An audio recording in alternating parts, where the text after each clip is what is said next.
নমস্কার বন্ধুরা। সকালবেলা ঘুম থেকে উঠে দেখি কি সুন্দর ওয়েদার। আজকে রবিবারে সকালে ভালোই বৃষ্টি হচ্ছে, ওয়েদারটা খুব সুন্দর। তো এই ওয়েদারে একটু লুচি খেতে ইচ্ছা করলো। তো যাই হোক, এই ওয়েদারে একটু লুচি খাওয়া যায়। তো মা কালকে ঘুগনি রান্না করেছিল, তো অল্প একটু ঘুগনি রয়েই গেছিলো। তো মাকে বললাম একটু ময়দা মেখে দিয়ে যাও, আমি একটু লুচি করে খাবো। আমি যেহেতু আটা মাখতে পারি না, বেলতে পারি কিন্তু আটা মাখতে পারি না। তো তারপরে যাই হোক, একটু লুচিগুলো বেলে সুন্দর করে তেলে ভেজে নিচ্ছি লাল লাল করে। প্রত্যেকটা লুচি মোটামুটি গোল হয়, কিন্তু অনেকদিন পর বেলছি, তো সেই কারণে হয়তো একটু ট্যাড়াবেঁকা হয়ে যেতেই পারে। যাই হোক, আমি তো যেহেতু সবসময় রান্না করি না, আমি একটা দিনই ফাঁকা পাই, সেটা হচ্ছে সানডে। সেই দিনে একটু টুকটাক হয়েই যায় রান্না বান্না। আর এমনিও আজকে যেহেতু বাড়িতে কেউ ছিল না, মা সকালবেলা আটা ফাটা মেখে কাজে চলে গেছিলো, সেই কারণে সব কিছুটা একাই করতে হয়েছে। যাই হোক, এই লুচিটা একটু লাস্টে পুড়ে গেছিলো, যেহেতু তেলটা হিট হয়ে গেছিলো, লাস্ট লুচিটাই পুড়ে গেছে। তারপরে তো খাওয়ার ক্লিপটা নিতেই ভুলে গেছিলাম।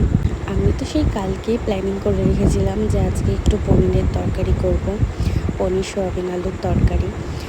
তো যাই হোক, যেটা ভাবা সেটাই কাজ। টমেটো কিনে আনলাম সকালবেলা, সব বাজার করে এনে এখন কাটাকুটি করছি। আমি যেহেতু ফার্স্ট টাইম রান্না করছি, বাবা মা বাড়িতে নেই, তো মা যেহেতু একবার সকালবেলা বলে গেছে যে একটু এইভাবে করবি, তো সেই প্ল্যানিং মতোই আমি এগুলোকে কাটাকুটি করে তারপরে হচ্ছে রান্নাটা বসাবো। আলুগুলো কেটেছিলাম, অনেক বড় বড় হয়ে গেছিলো, আমার মনে হলো যে আলুগুলো একটু কম হয়ে যাবে, তাই একটু ছোটো ছোটো করে কেটে নিলাম।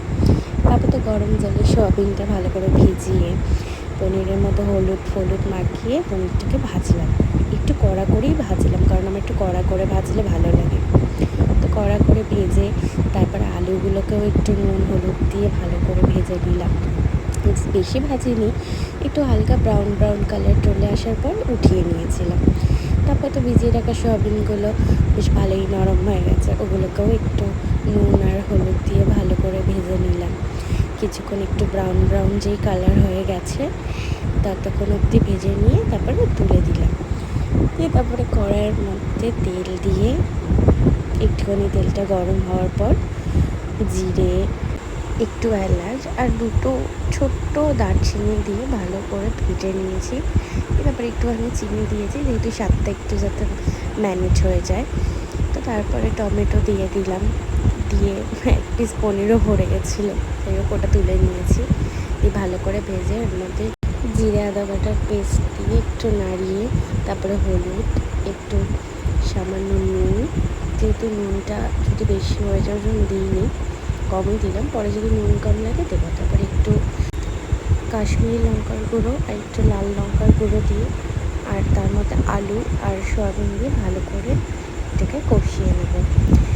তারপরে কষানো হয়ে গেলে আমাদের একটু জল দিয়ে দিলাম, দিয়ে জল দিয়ে তারপরে এর মধ্যে পনিরের যে ভিজে রাখা পিসগুলো ছিল ওগুলো দিয়ে ভালো করে নেড়িয়ে তারপরে একটু টেস্ট করে দেখলাম নুনটা কম হয়ে গেছিলো, তাই নুনটা একটু দিয়ে ভালো করে চাপা দিয়ে রেখে কিছুক্ষণ তারপরে ঢাকনাটা তুলে রেখে আমাদের তরকারি কমপ্লিট।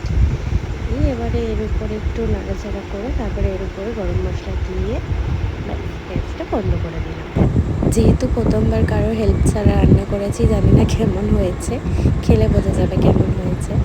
তারপরে একটু স্নান করে ফেস ওয়াশ, ফেস স্ক্রাব আর বডি স্ক্রাব করে একটু রিটার্ন মাস্কটা মেখে নিলাম। দিয়ে তারপরে সুন্দর করে গুছিয়ে, যেরকম আমার রোজের ডিউটি পুজো দেওয়া, সেরকম সুন্দর করে গুছিয়ে পুজো দিয়েছি। প্রত্যেকটা জবা, প্রত্যেকটা ফুল আমাদের গাছে, এই পঞ্চজবাগুলোও খুব সুন্দর, যেগুলো মায়ের পায়ে দেওয়া। তারপরে এই কাঠগোলাপ ফুলগুলো। যাই হোক, তারপরে পুজো দিয়ে তুলসী তলায় ধূপ, তারপরে খাবার নিয়ে বসে গেলাম। এনারাও আমার সাথে বসে গেছে পনির খাবে বলে।